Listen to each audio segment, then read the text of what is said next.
Hi friends, welcome back to our channel. ఇట్లు మిశ్రకాకుళం పిల్ల. ఎలా ఉన్నారండి అందరూ? మీ అందరూ బాగుండాలి, అందులో నేను కూడా ఉండాలి. మరి ఇవాల్టి వ్లాగ్ అయితే స్టార్ట్ చేశారనమాట. ఇదిగోండి ఎర్లీ మార్నింగ్ ఇల్లు గుమ్మాలను తుడుచుకొని ఈరోజు ముఖ్యమైన పని ఉన్నదండి. మనకి సమ్మర్లో ఏంటి ముఖ్యమైన పని అంటే ఆవకాయ పెట్టుకుంటాం కదా. ఈ రోజు అయితే నేను మంచిగా ఆవకాయ పెట్టుకుంటాను. ఆ వీడియో మీతో షేర్ చేసుకుంటాను.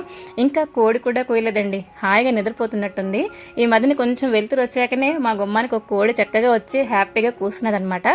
అంటే వాటికి కూడా టైంలన్నీ ఉన్నాయి కదండి. కోళ్ళు కోయడం అంటే పల్లెటూరే మీకు గుర్తొస్తుందా? ఎస్, మేము ఉంటుంది కూడా చిన్నగా ఒక పల్లెటూరే కాబట్టి చాలా ప్రశాంతంగా ఉంటుంది.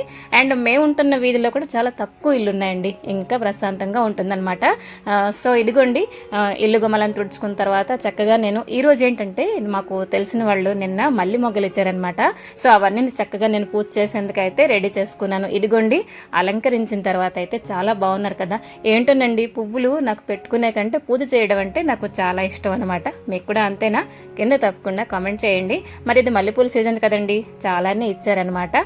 సో పూజ అయిపోయిన తర్వాత అండి చక్కగా ఒక కప్పు కాఫీ అయితే తాగేశాను.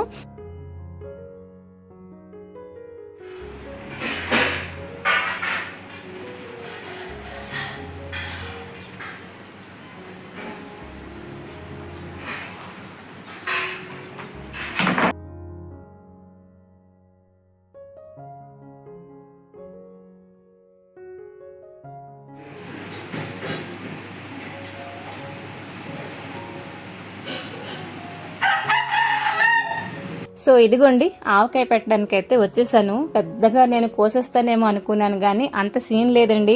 కొంచెం ఇలా స్టార్ట్ చేశాను లేదో మా ఆయన వచ్చేసి సరిగ్గా కట్ చేశారనమాట. అంటే నేను కత్తిపీటతో కోసేస్తాను కానీ ఇది చాలా స్ట్రాంగ్గా ఉంది కాయ.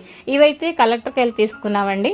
1 కిలో వరకు నేను ఆవకాయ పెట్టుకుంటున్నాను. 3 కాయలు వచ్చాయండి, కానీ మొక్కలు అయితే చాలానే వచ్చాయన్నమాట. ఇదిగోండి చక్కగా మామిడికాయని శుభ్రంగా కడిగేసానండి. కడిగేసి అస్సలు వాటర్ లేకుండా శుభ్రంగా తుడిచేసాను అనమాట. అండ్ చిన్న చిన్న ముక్కల్లా కట్ చేసుకున్నాను.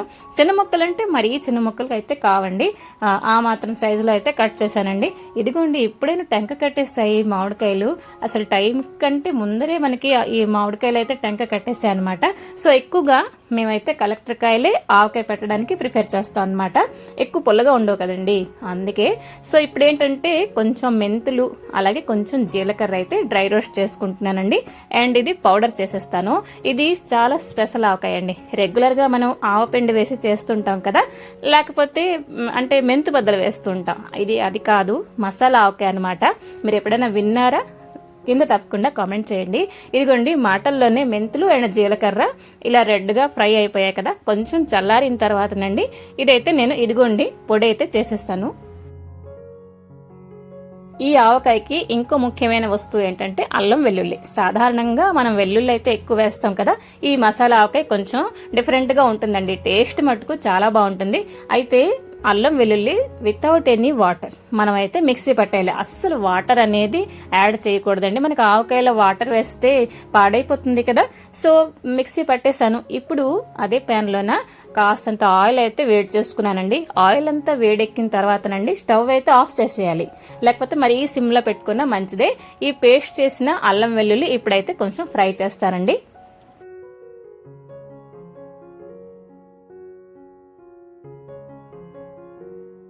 నేనేం చేశానంటే ఆయిల్ మరీ వేడెక్కకుండా ఆ మాత్రం వేడెక్కినప్పుడైతే స్టవ్ ఆఫ్ చేసేసాను.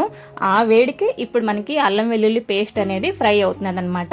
ఇదైతే అలాగే పక్కన పెట్టేద్దామండి. ఇప్పుడైతే నేను ఇక్కడ చిన్న కుండ చూస్తున్నారు కదా, ఒక చిన్న బౌల్ లాగా కొలతలో నేనైతే ఆవపిండి తీసుకున్నాను. ఒక చిన్న బౌల్తో బౌల్డ్. ఆ తర్వాత 1.5 నేనైతే రెడ్ చిల్లీ పౌడర్ అయితే యాడ్ చేసుకున్నాను. ఆ తర్వాత వచ్చేసి కొంచెం మెంతు పొడి. ఇప్పుడు మనం మెంతులు జీలకర్ర మనం ఫ్రై చేసి పొడి చేసాం కదండి, ఆ పొడి కూడా ఇప్పుడైతే యాడ్ చేస్తాను.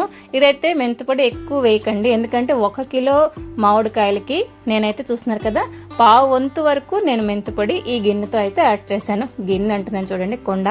అండ్ 1 కప్ వరకు నేను సాల్ట్ అయితే యాడ్ చేశాను అనమాట. అయితే ఎక్కువగా మనకి రాళ్ళుప్పు యూజ్ చేస్తారు కదండి, ఆ కొలత అయితే నాకు తెలీదు, నేనైతే ఇదే యూజ్ చేస్తాను. అండ్ కొంచెం పసుపు గుండ కూడా యాడ్ చేశానండి. ఒకవేళ మీరు ఫస్ట్ టైం కనుక ఆవకాయ పెడుతున్నట్లయితే ఇలాగా ఫస్ట్ ఏమో గుండలన్నీ కలిపేసేయండి శుభ్రంగా. ఆ తర్వాత మొక్కలు అనేది యాడ్ చేయండి. ఫస్టే మొక్కలు వేసేసి దాని మీద మనం పొడి వేసామంటే ఒక ముక్కకి అంటుతుంది, అలాగా అంటదన్నమాట. సో ఈ ప్రాసెస్లో చేశారంటే చాలా ఈజీ ప్రాసెస్ ఇది. ఇలా ఆవకాయ పెట్టడం అంటే పూర్వం మడి కట్టుకుని చేసేవారనమాట. మొత్తం ఆకంతా అయిపోయి మళ్ళీ కలిపేసి శుభ్రంగా అంటే ఎంత తింటారో కొంచెం గిన్నెలో తీసుకొని మళ్ళీ జాడీలో పెట్టేసి అటక ఎక్కించేసేవారనమాట. ఇదిగోండి ముక్కలన్నీ కూడా వేసేసి ఒక్కసారి శుభ్రంగా కలిపేసుకుంటున్నాను. యాక్చువల్గా వెడల్పాటి మీకు గిన్నె ఉన్నది అని అంటే ఆవకాయ కలుపుకునేందుకు స్పేసెస్గా ఉంటుంది. నేనైతే ఇదే అంటే ఉన్నది. ఎప్పుడైనా మీరు ఆవకాయ కలిపారంటే స్టీల్ వాటిలో కలిపేసి ఉంచకండి. ఒకళ్ళు కలిపారంటే వెంటనే మార్చేయాలన్నమాట. సో మాటల్లోనే ఇప్పుడైతే నేను అల్లం వెల్లుల్లి పేస్ట్ ఆ ఆయిల్తో సహా కూడా నేను వేసేసానండి. ఇప్పుడైతే మరొకసారి కలిపారనమాట. ఏండి మీకు మాట చెప్పేదా, 2 జాడీలు కూడా మేము తీసుకున్నాము. 1 కిలో వరకు పడతాయి అనమాట. అయితే ఎక్కువగా ప్లాస్టిక్ బాక్స్లోనే పెడుతూ ఉంటానండి, కానీ ఈసారి ఎందుకో జాడీల్లో ఉంచుదాం అని చెప్పేసి తీసుకున్నానండి. ఇప్పుడైతే జాడీలోనే పెడతాను. ఇప్పుడేనండి శుభ్రంగా కలిపేస్తున్నానండి.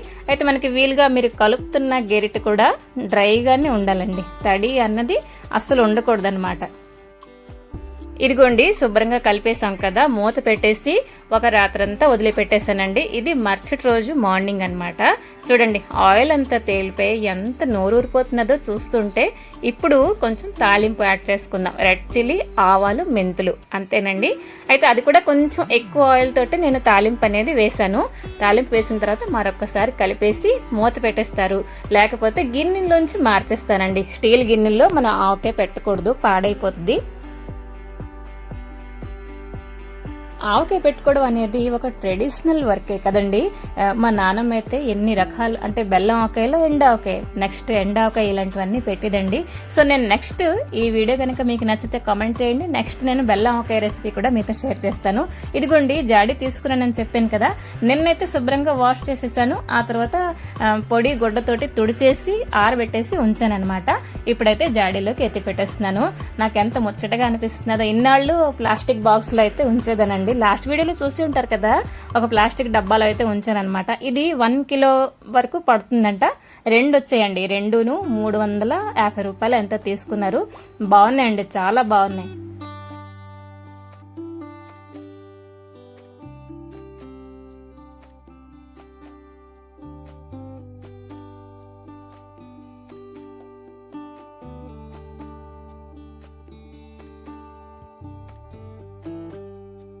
ఇదిగోండి ఆవకాయ అంతా పెట్టేసి ఈ రోజు లంచ్ ఏంటో తెలుసా, ఓన్లీ రైస్, అలాగే ఈ ఆవకాయ, అలాగే కొంచెం దుంపలు వేయించానండి. అంతే. ఎంత హ్యాపీగా తిన్నామంటే చాలా బాగా వచ్చింది మసాలా ఆవకాయ అనేది. సో చిన్నప్పుడు ఏంటో తెలుసండి, ఇలాగా ఆరబెడుతుంటే ఇటు నుంచి వచ్చే మొక్క అటు నుంచి వచ్చే మొక్క అలా తినేసేవారు. మా నాన్నమ్మ అయితే కేకలేసేదండి. ఇదిగోండి జాడీ నిండిపోయిన తర్వాత ఈ మాత్రం అయితే మిగిలిందనమాట. సో నేనైతే ఇదంతా కూడాను కొంచెం ఒక గిన్నెలోకి ట్రాన్స్ఫర్ చేసేసాను. చెప్పాను కదా ఈరోజు లంచ్లో అదే తిన్నామని. మీరు కూడా ఈ మసాలా ఆవకాయ ఒక్కసారి ట్రై చేయండి. అయితే మామిడికాయ ఆవకాయ రకరకాలుగా పెడతారండి. ఇదైతే చాలా ఈజీ వేలో అనమాట. ఫస్ట్ టైం ఒకవేళ ఎవరైనా మీరు ట్రై చేస్తున్నట్లయితే కూడా ఈజీగా చేసి వచ్చనమాట. సో మీరు ఒకసారి తప్పకుండా ఇది ట్రై చేయండి. ఎలాగొచ్చింది ఏంటి అనేది కామెంట్ సెక్షన్లో తప్పకుండా షేర్ చేస్తారని కోరుకుంటున్నాను. అయితే ఈ మసాలా ఆవకాయ అనేది అల్లం వెల్లుల్లి ఆవకాయ కూడా అని అంటారనమాట. అండ్ ఇది రాయలసీమ స్పెషల్ అండి. ఎంత కమ్మగా ఉందో తెలుసా. మన ఆంధ్ర స్టైల్ పిక్కలు కూడా నేను పెడతానండి. నెక్స్ట్ వీడియోలో మీతో తప్పకుండా షేర్ చేస్తాను. సో ఇదిగోండి ఈ కర్రీ అయితే మీకోసం అనమాట. సో ఈ వీడియో అయితే ఇక్కడితో ఎంజాయ్ చేద్దాం అనుకుంటున్నానండి. నేనైతే చక్కగా ఎంజాయ్ చేసేసుకుంటున్నాను. అటువైపు అయితే మా కెమెరామెన్ ఉన్నది మా అమ్మాయి, తనకు కూడా ఒక కర్రీ అయితే ఇచ్చాను.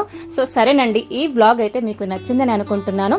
చిన్న లైక్ చేయండి, అలాగే కామెంట్ రూపంలో మీ అభిప్రాయాన్ని తప్పకుండా తెలియచేయండి. Till then take care and bye bye.